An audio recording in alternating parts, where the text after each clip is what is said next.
kafe yang punya suasana keluargaan bisa di sini.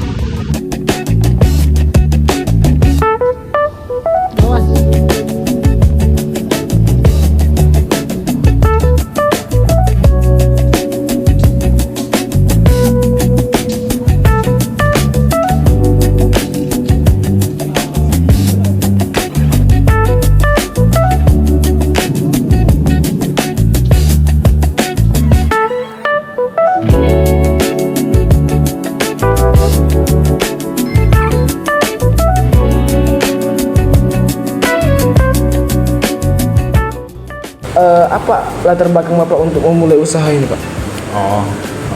Dari sisi owner mungkin ya, saya mau Iya. lihat.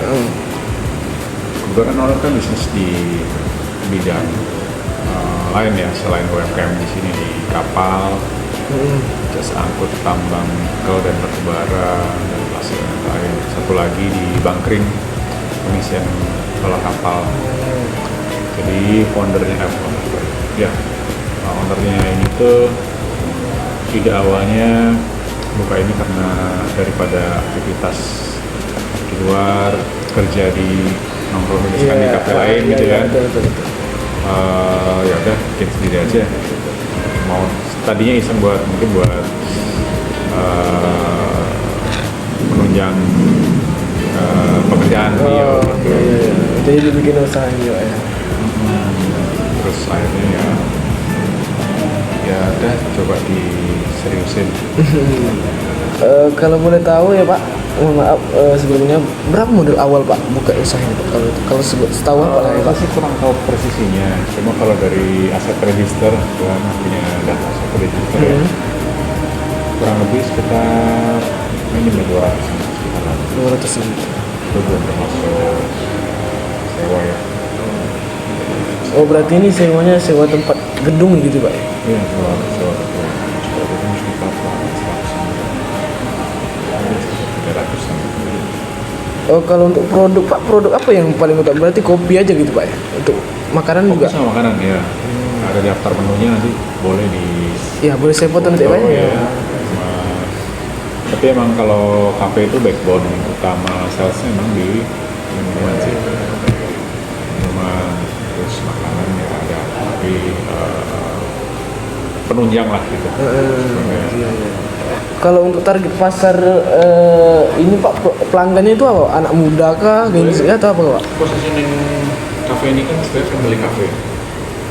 Family cafe itu meliputi kids, meliputi parents, mom, and dad, sama yang anak muda ya, Gen Z ya. Iya.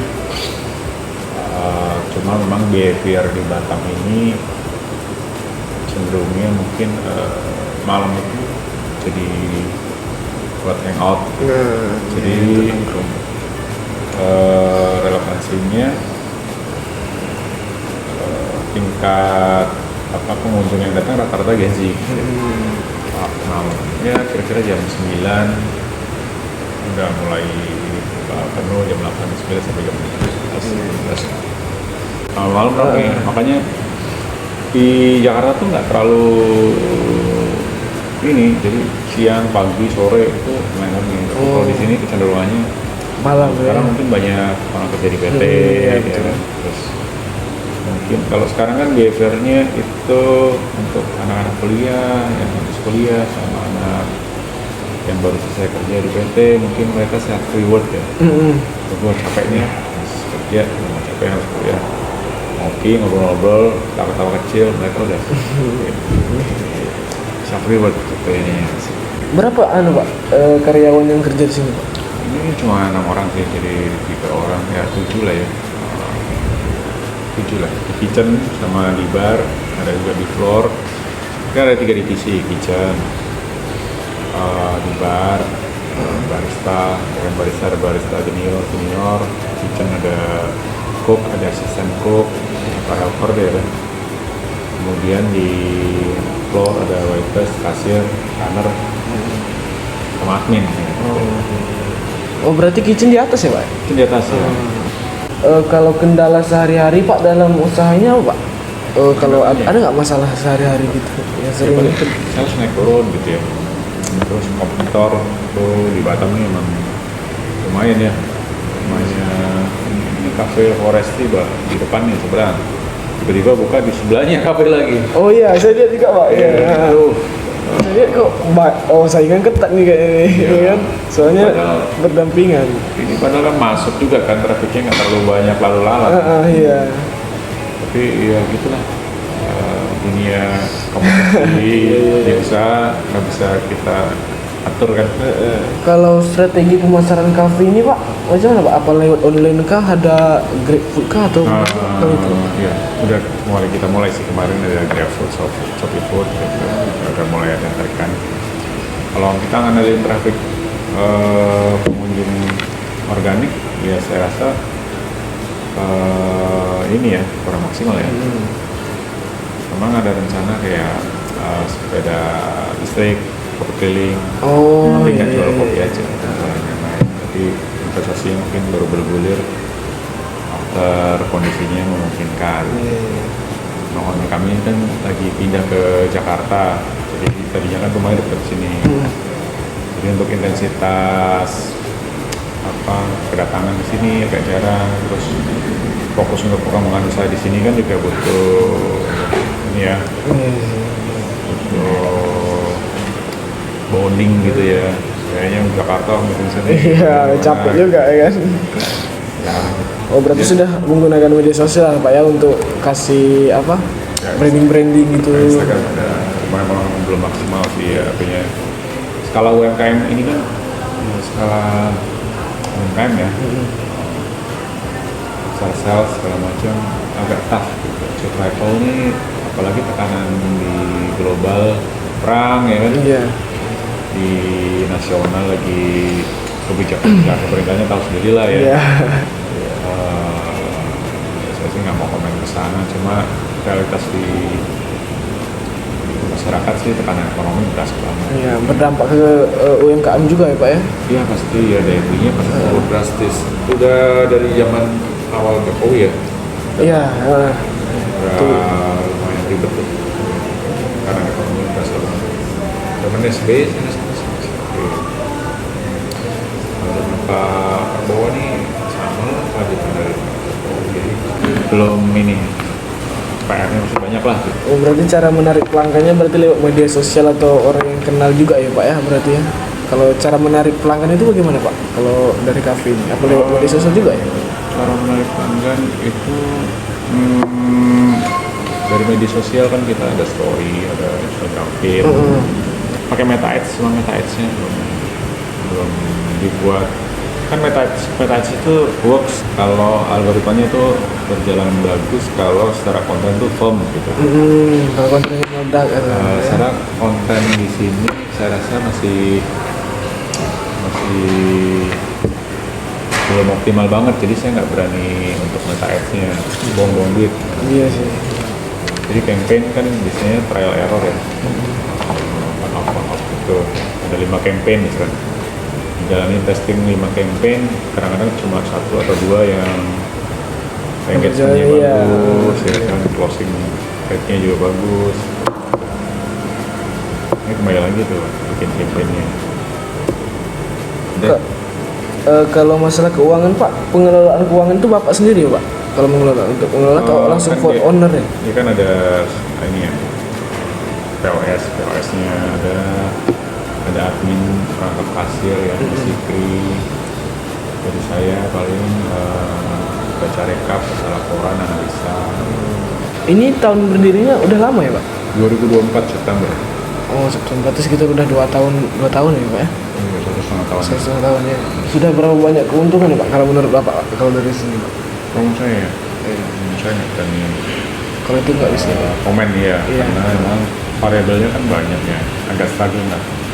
Tapi memang 3 bulan ini memang agak membaik, kenaikan sales ada 270% lah dari 3 bulan belakangan ini. Kita kan baru 3 bulan juga.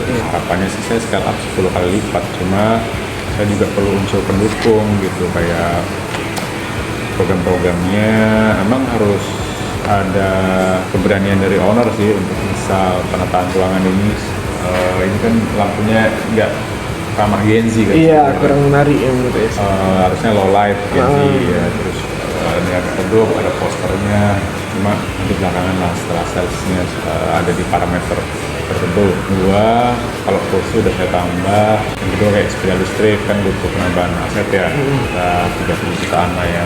Waktu itu impactnya sebetulnya ya lumayan sih sebetulnya. Untuk Meta Ads juga saya perlu pakai agensi yang khusus, nggak mungkin kita bikin satu konten yang serius dengan tim kita kayaknya masih, saya melihat tim kita belum ada kemampuan kesana sih gitu. Paling ya kalau bikin konten kecil-kecilnya bisa, tapi bikin konten yang dipikirkan dari konsepnya segala macam, originalitas harus serius gitu. Outsource lah. Agensi di Batam sebenarnya nggak mahal-mahal banget sih dibandingkan Jakarta sih. Iya, Pak. Masih murah lah.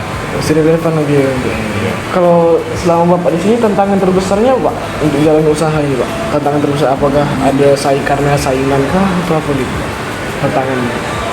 Sekarang sih tantangan terbesarnya ya. Kalau di entitas yang ini itu menyatukan visi, baik dari sisi staff, karyawan, supervisor, koordinator, di level manajerial ataupun sampai ke BOD. Jadi ketika itu satu visi, goalsnya kemana nih gitu. Oh, goalsnya kita harus achieve ke nominal sekian dalam kurun waktu sekian. Nah, komitmen itu harus dipegang gitu sama masing-masing TIC dan masing-masing yang berkontribusi. Misalkan kalau dari sisi staff ya jalankan dengan SOP masing-masing, kenalan, masakan kopi, terus hospitality mindset tuh gini. Hospitality itu kan industri yang di kafe, di restoran, hotel, tourism, travel, industri hospitality, pelayanan ya, yang berpelayanan lah, hotel, restoran, kafe, apalagi tempat pariwisata, travel, bukan service semua ya. Itu butuh hospitality mindset. Mindset kalau bahasa sederhananya kerja tulus lah. Misal seorang runner nih, atau siapapun aku untuk masuk. Oh, ada tisu nih. Misal gitu ya, melihat kaca itu langsung gelap, ada inisiatif. Terus ketika ketemu pelanggan, pasti sikapnya terutama untuk frontliner ya harus yang firm gitu, harus yang tegap tapi dia ininya relax gitu ya. Terus nggak yang kalau misalkan di mall-mall kan banyak kan kayak silakan Kak mampir ya, seharusnya kan adanya kan gitu ya. Sekarang kita gitu. Saya juga nggak terlalu expert sih di bidang itu karena itu sebenarnya talented sih sebetulnya, nggak bisa diajarin sebetulnya. Itu biasa ya. Kalau saya emang backgroundnya dulu emang di back end, jadi kayak introvert gitu lah. Saya rasa itu ability yang bisa diasah juga sih. Ya kayak Ronaldo sama Messi lah gitu. Messi talented kan. Iya, Ronaldo karena dia kerja keras. Ya. Tapi dua-duanya chief gitu. Yang ketiga, hospitality mindset itu sebetulnya tidak hanya di industri itu, tapi bisa dipakai di mana-mana. Seorang mahasiswa pun punya hospitality mindset dari awal, itu pasti ini nggak ada tuh kayak main-main game gitu yang sampai pagi akhirnya dia kadang orang tuanya enak main game mulu gitu misalkan gitu ya, atau scroll make sosmed dulu ya, padahal dia punya tanggung jawab orang tua bayarin kuliah mahal ya. Berapa? 6 juta satu semester ya? 5,5 juta. Ya, segitu ya, sebelum kalau yang ngekos ya, kos-kosan, kalau misalkan ya, transport, makan, coba kebayang nggak? Aku ya kerja keras, terus kita nggak punya hospitality mindset. Nah, mulai sekarang hospitality mindset coba di riset ya, hospitality mindset itu kayak gimana? Nah, YouTube segala macam, coba searching lah. Itu akan merubah cara pandang kita 10 tahun ke depan.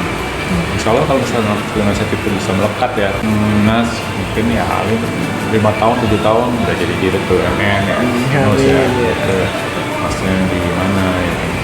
Saya sendiri sekarang lagi di titik posisi yang bottom karena kemarin habis vlog usaha ya saat saya lagi vlog, jadi terpaksa ya saya kerja sama orang lain lagi, pegang 2 brand sih sekarang. Dan iya, saya nggak bisa sih, artinya emang roller coaster kehidupan kan ya. Iya betul Pak. Oke, itu dari dulu saya emang sama Bapak tuh gak pernah dikasih jeda lah kuliah. Satu minggu suruh kursus ekspor impor lah, pajak lah, bahasa Inggris lah, ya bisa di situ. Terus selesai kuliah lagi bisnis ekonomi kan, udah suruh langsung S2, habis itu langsung suruh kerja lagi ya. Jadi kita nggak punya waktu banyak main, tapi ngalamin masa-masa bandel juga, atau SMA gitu kan. Jadi ya paling ya gitu aja lah kalau gimana. Saya di Batam tuh baru sih, belum 15 tahun, jadi masih belajar kosakata sini. Kayak ngomong ya saya belajar seminggu tuh cemana kayak mana banyak apa Pakai baru ya Pak di sini. tapi menarik sih. Kalau dampak persaingan kalau ada usaha baru ini Pak apa Pak? Terdampak betul ya Pak? Kalau untuk sih enggak ya, saya pikir sih ini daya beli masyarakat yang paling parah nih sama saat ini ya.